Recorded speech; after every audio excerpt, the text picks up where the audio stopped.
বাজারের আইসক্রিমগুলো এখন আর শিশুদের আনন্দ নয়, বরং তাদের স্বাস্থ্যের জন্য এক বিপদ হয়ে দাঁড়িয়েছে। সম্প্রতি ভারতের একটি শিশু আইসক্রিম খেতে খেতে ছটফট করতে শুরু করে, কারণ তার আইসক্রিমের ভিতর থেকে একটি ছোট্ট টিকটিকির বাচ্চা বেরিয়ে আসে।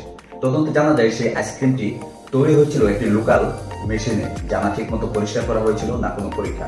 এই ধরনের কারখানাগুলোতে কোনো রকম পরিচ্ছন্নতার বালাই নেই এবং ভিতরে জীবন্ত পোকা, টিকটিকি এমনকি ইঁদুরও ঢুকে যায়। এটাই শেষ নয়, এখনকার আইসক্রিমের দুধ থাকে না, শুধু কেমিক্যাল, রং ও ফ্লেভার।